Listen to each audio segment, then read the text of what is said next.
The climate is changing. Extreme weather is disrupting livelihoods and food supplies around the world. This is observed. This is documented. This is the scientific community's consensus. The climate is changing. Carbon emissions are driving that change. Emissions come from burning fossil fuels. So if we want to slow or even reverse the change, we must lower our fossil fuel use. By charging a fee on fossil fuels and returning that revenue to households as a dividend, we can do just that, starting a chain of positive effects. Fossil fuels become less desirable. Cleaner sources of energy become more competitive. The dividend creates millions of jobs. Carbon emissions go down, reduced air pollution saves tens of thousands of lives, and climate change is brought under control. We can make this happen, but enacting a carbon fee and dividend isn't in our hands, it's in theirs. How do we sway them? What can we do? We can use our voices to express political will and demand action. We must help our elected leaders work together. It's on us to tell them what we want as a group. Because when voices call out together, their impact multiplies. Government can respond to the will of the people, provided we tell the government what we want. And what we want is a livable world. This is what Citizens Climate Lobby works for. To empower citizens to connect with and influence their members of Congress. To spread the idea that each one of us can address climate change. Bring your voice to citizensclimatelobby.org.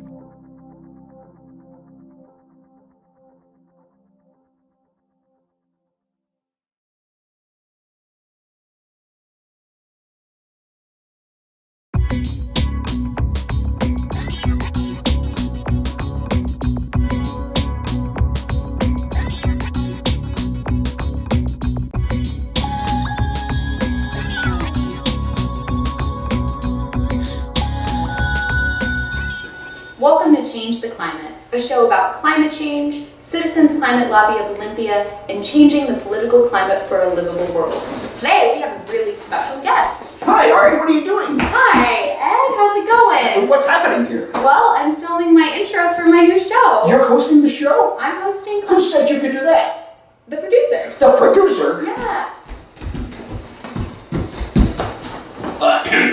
Hi, Ari. Hi. So you want to host the show, huh? Yes. What are your credentials that would allow you to do such a thing? Well, I am a Master of Environmental Studies, just graduated from the Evergreen State College. I was a field organizer for Yes on 1631, the most progressive and aggressive climate policy ever proposed in Washington State, and I'm a local leader here in Thurston County. Well, you sound like the go-to climate girl. That's me. You can host. Yes. All right. Now, who's your guest today? It's you. Me? Yes. I can't wait to see that. This feels odd. No. I'm For in the me to big be over seat here, now. and you'd be over in the big seat? Yeah, that does seem odd. But anyhow, here we are. Yeah. So, so what do you want to know about me? Everything. Everything about All the me? things. So the first thing that I want to ask is not relating to climate or the environment, but just Okay. a kind of question of curiosity. Yes. What is on your musical playlist right now? My musical playlist? Yeah. Oh, What man. gets you through the day? Black Keys. I like Black Keys. But I just put on whatever's. I like sound. I like talking. I like people talking to me a lot. So are you more of a podcast kind of person? I am. Great. What kind of podcasts? I listen to TED Talks. I listen to a lot of the stuff that's on NPR. The Hidden Brain. Some other things like that. Yeah. Great. I've been Yeah. really into TED Talks recently too. Yeah. I spent the whole night the other night Yeah. watching TED Talks. Yeah. And you learn some really interesting things and fascinating things that are going on socially Yeah. and environmentally. Yeah. Things that you wouldn't even really think about cognizantly unless you Yeah. watch TED. Yeah. The person who was on the last CCL, when we had our CCL meeting, he's a psychologist. His name is a Norwegian name, something like change is Something about like 6 that. inches Get thick. something It's like the that. space Anyhow, between our he has a ears. TED Talk, and it was it was really pretty brilliant what he was talking about, the way that people receive things and don't receive things. He sets up perimeters around people, concentric circles around them until they, you get to the point where you can actually have people receive what your message is. So it's pretty interesting. So in what he's making an argument about or discussing is that you actually don't receive information unless something is within your concentric circle? Yeah. So he's a psychologist, so he was looking at that, a social psychologist, that way. And I can't remember all of it, but fascinating. Yeah, it's fascinating. Really interesting. Lots of stuff is fascinating. Would explain why a lot of people are having trouble grasping climate change. Sure. Yeah. And understanding how climate exactly impacts them and what the implications of climate change will be in people's lives. Yeah. Like a lot of people, they mistake the ozone layer for being a cause of climate change, which is not. It's way off base. Chlorofluorocarbons. Yeah, fluorocarbons. I mean that's a problem, but that's going to be that's a different problem. That could be a very bad problem, but it's not what's causing climate change. Of course, it is the carbon, mostly carbon out there, and methane, but carbon from what? Mostly. Carbon from all of those smokestacks, and from cars, and from all the power plants, and burning coal and burning fossil fuels. Yeah, so from our entire industrial complex. And our industrial complex over the past 200 years or so. Right. So what do we do about mitigating the impacts of carbon in our society? What are some of our options that people can explore? Well, you mean individually? Individually, everybody can do what they want, right? They can do what they should. If you can drive a car that uses less gas and is a hybrid or electric, that would be great. Change all your light bulbs to LED light bulbs. Anything that will reduce the amount of consumption of electricity. You'd use solar if you can put solar on your roof and you can afford it. And a lot of people know that they just can't afford all of those things, and so they're not going to. It's going to have to be a government change. It's going to have to be a big sea change to do that. And I think, personally, that that there's going to be sort of a backlash after this whole criminal kind of thing goes through with our current person number one. As he's been called, I think it was called person number one, right? In all of these criminal conspiracy things. But no conspiracy, no collusion. Anyhow, fake news. We know that climate is not fake news, and I agree that there needs to be large systematic change, sort of like the leadership and where the sort of sheep being shepherded toward a clean energy transition and a clean energy that is fair, that is inclusive. And this past month, in November, we had a very special initiative on the ballot. And as the field organizer for Yes on 1631, the Clean Air and Clean Energy Initiative, I got to work with you one-on-one at times, trying to educate our community. Knocked on doors. Yes. And I was wondering if you would be able to share your feelings, share your thoughts, and share your observations on your experience working with 1631, and kind of recount some of those experiences. I think that there were some experiences. There was one. I had one door slammed in my face, but that was only one of the I don't know how many I did. And there were a lot, where people just they didn't care, they weren't there, you put the thing in the door and that was it, But there were a lot of people who were very enthusiastic and very supportive. And I think that that's one of the wonderful things about being in Washington State, is that no place else would 1631 have been put on the ballot, or been anywhere close to it. So, and the people in Washington State are, it's one of the reasons why I moved here. Yeah. Awesome. And what do you think lent itself to its sort of failing? Why do you think 16? You said most people were excited and enthusiastic about it. However, at the polls, Yeah. It showed that a lot of people were not in favor of the policy. Yeah. I think that if you thought about it, then I think a lot of people just followed ads, and they saw what the petroleum company was putting in, the money that they're putting in all of those ads. But I think if you did think about it, you did realize that the taking the money and setting aside for certain groups was probably not the way to go. It was probably the way the governor had it before was more of the way to go.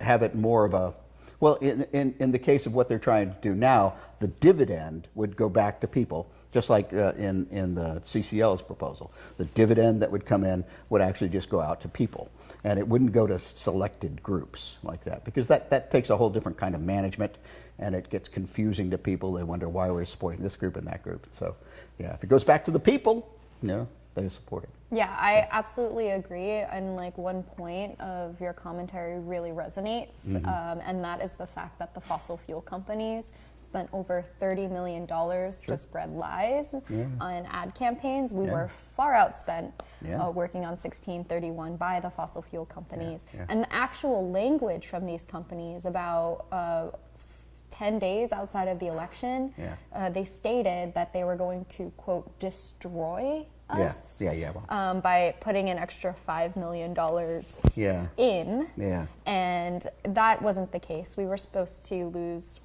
at like a 35%. Yeah. And we came up at about 45% across the state, which is almost half of the state. Yeah. When you think about what did come out of it was really terrific. Right. Yeah. And just because we lost does not mean that we lost. I mean, look at us. We're sitting here right now talking about other proposals. Just because we lost doesn't mean climate change is going to end or make life easier. So we really have to keep fighting. No, but it's driving the engine in the right direction. I mean, that's getting people thinking, well, this has got to happen. And the nations around the world that are already saying, yes, we have to fight climate change. All of these, these countries that are major countries that are saying, we've got to do something. While we, keep our heads in the sand, that's going to change. And when it does change, things are going to start working out well. That's what I think. That's Absolutely. What I think. Yeah. And Washington State has a lot of really great things coming into the legislative. We did pick up some seats, especially in the House.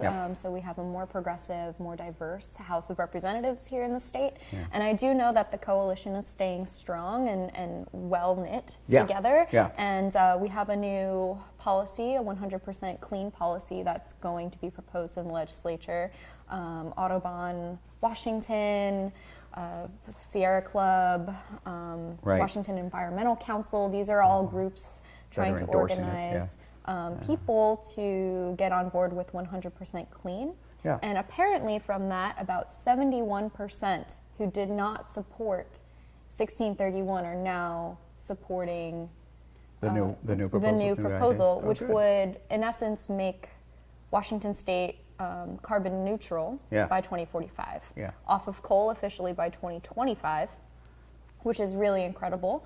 And that means sweeping changes for our cities, for our counties. So that is very exciting. And as you mentioned as well, Citizens Climate Lobby is working on a policy that would ensure a clean energy transition through a carbon tax through the federal government. Can you elaborate a little bit further on that? Well, I guess the actual bipartisan Citizens Climate Lobby started this caucus in the House that is bipartisan, and out of that came this bill that is going before the lame duck Congress, which is going to mean it's going to go away on the 21st, because nothing's going to happen.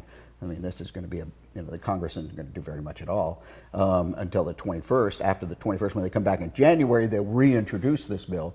But it is based on CCL's dividend and fee and dividend, and so it's an innovative kind of approach, and it will put a lot of money toward research and development, and But the fact that actually that it got into the Congress, that it actually was presented, because I mean they've had all these other kind of bills that say you will not present anything like this.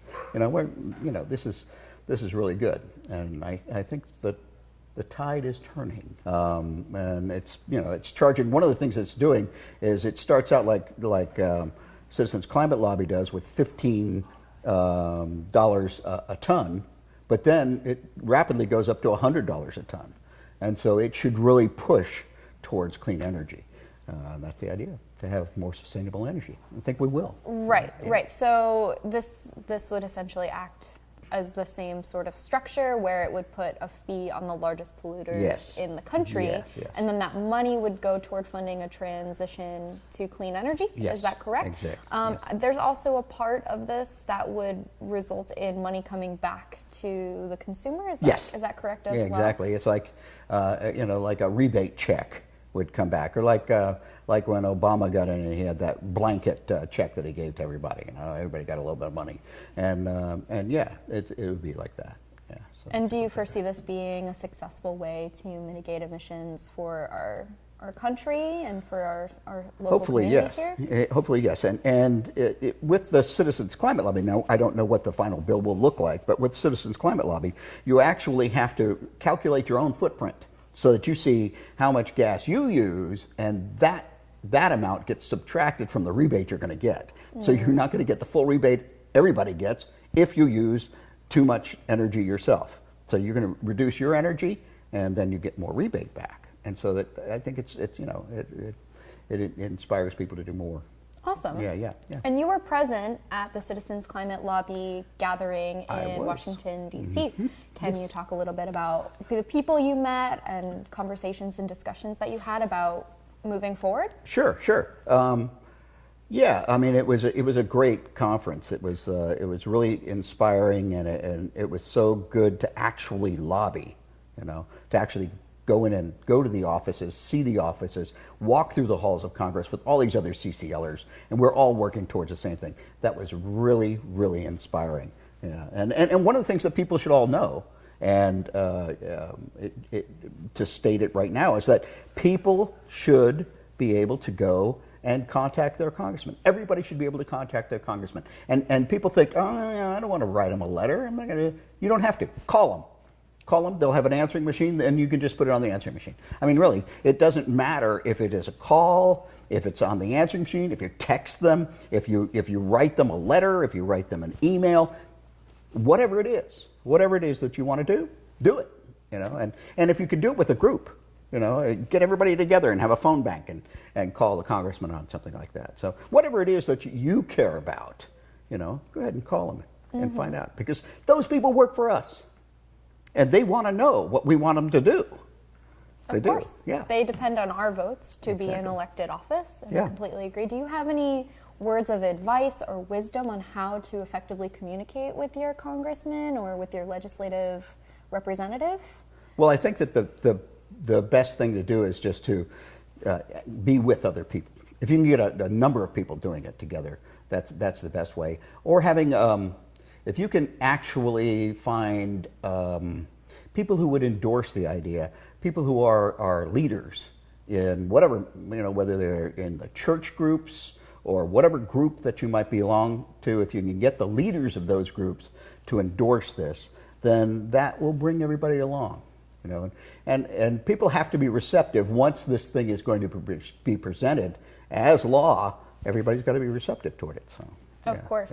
Of course. I also find that bringing your own story and narrative and personal experience about why you care about particularly the issue of climate change and how it has impacted your life, and finding a universal commonality in those stories, like health and concerns around wildfire smoke, is a really great example of why our Congress and why our House should be pushing to move toward climate. And also leaving something behind. So whether it be a photograph or your narrative, so that they can read it and really absorb, that is a really positive thing. And knowing your ask, knowing what you want them to do, and then keep engaging them. Don't just stop at one meeting. Often you don't get to meet with your legislative representative. You just tend to talk to their staff, and getting on a good rapport and establishing a relationship with them is important. The staff is a good thing to get, because the staff does have the ear of the congressperson, and the congressperson does listen to their staff, and they listen to what the staff has been hearing. So that is all good. Yeah, that's and the staff have the expertise. Yeah, because yeah. we like to think that our local leaders have all of the information and they know everything, and that is absolutely not correct as well. Right. And it might turn out that you might actually know more about a particular issue when it comes to climate or when it comes to this policy. And you can actually provide educational tools and information for them as well. And that's a really powerful thing. Yeah, absolutely. Yeah. And that's excellent that you were able to go to the White House. Well, not the White House, went to Congress, the yeah. Congress. And so, it was really cool. And Denny Heck walked in for a minute. I said hello, and then he had some and then he jetted out. But See, why do you care? Why do I care about climate change? All right. So I was born and raised in Florida, in Miami specifically. I was raised fishing out in Biscayne Bay and out in the Gulf Stream, and going out and enjoying everything in the life that is there. And there was a particular beach that was fun for me when I was a little kid, because it was called the wading beach. You could wade for maybe a half mile out into it. It's in Biscayne Bay, so it was in the bay. So you could wade out into it, and it was you could be underneath the mangrove trees, and you could have your picnics there and stuff. I went back to it about 15 years ago, and there's now water that pours across the road where we used to park our cars. So climate change has affected that in the 50 years or whatever of the time between. And Florida and Miami could be doomed. Many people do say that it's doomed because it will have, Florida is probably, I think at the most is like 42 feet above water in the middle of Florida. It's not very high, maybe 100 feet.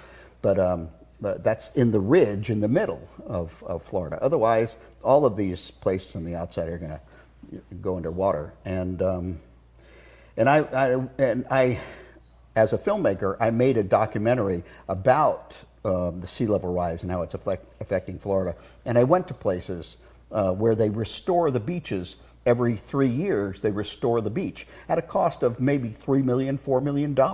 They have to restore it. And I went to the Everglades, which is just an incredibly beautiful place. It's huge when you think, oh, there's Florida, it's got the little thing down here called the Everglades. But no, once you get in there, you realize that it's this massive mangrove forest, and it is just a very cool place to go into. And Florida's one of those places. It's going to have all of these neat things that are going to go. They're going to be underwater, which is really sad for me.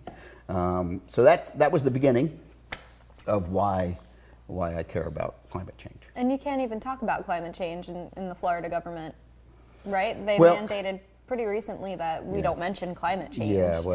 Yeah, I think that's going to change too. That has to change because there are people who are on both sides, Republicans and Democrats, in Florida who believe in climate change, and they know that sea level rise is happening. I mean, look at Miami. Almost every day, Miami experiences some sort of flooding event from the tides. Yeah, nuisance flooding. And now what they're doing constantly is creating storm drains and storm pumping of water out of places where it's just going to keep on coming in, and they have to put in these pumps and do that. And it's fascinating because the city of Olympia is actually modeling a lot of their sea level rise mitigation plan from Miami. Yeah. And there are definite parallels to preserving and protecting the natural wildlife and conservation here as well as Florida, because we also have amazing wildlife and incredible forests that need to be protected as well. Yeah. So that is a really amazing story, and definitely one that I could feel resonates deeply in your heart. Yeah. And have you been back recently, or? Oh yeah, I've been down. I have relatives who live there still, and friends who live there, and so it does. It's not someplace I'm going to go back to and live, but yeah, it's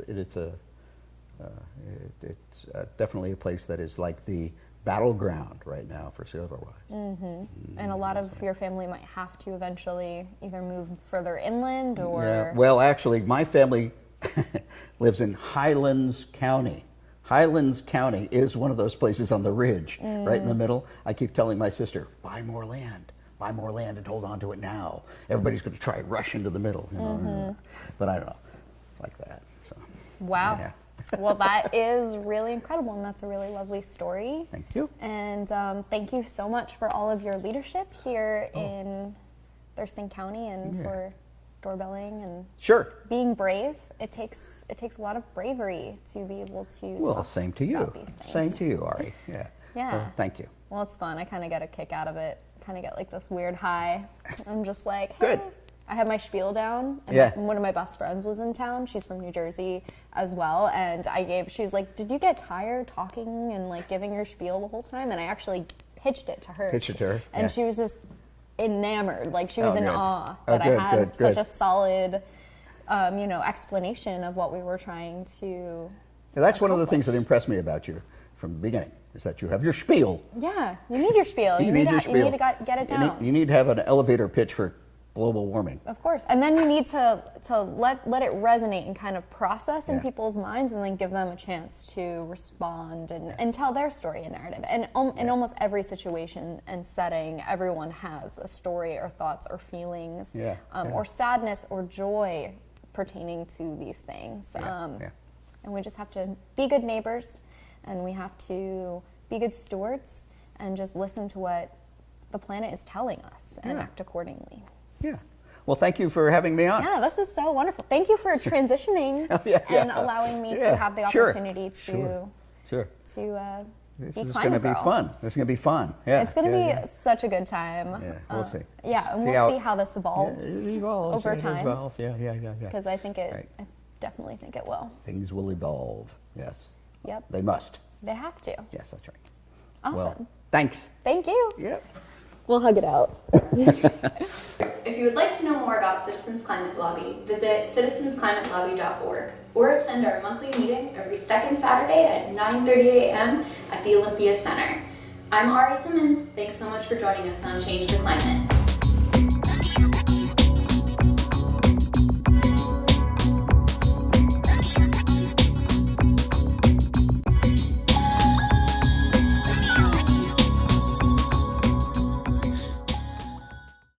My name is Angel Collinson, and I'm a professional skier from Salt Lake City, Utah.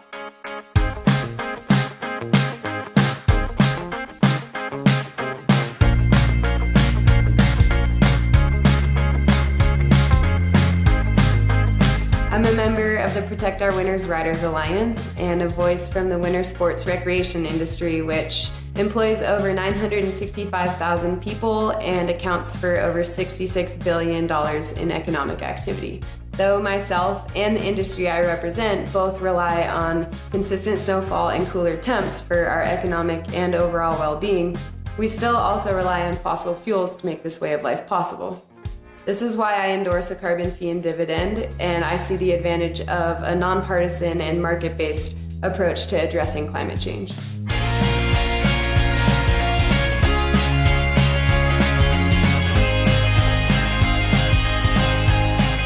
I travel the world for my job and my passion, and it puts me on the front lines of seeing the effects of climate change firsthand, both in my global travels and my time at home.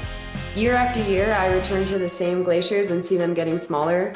I see winters becoming shorter, warmer, less predictable, with consistently less snowfall.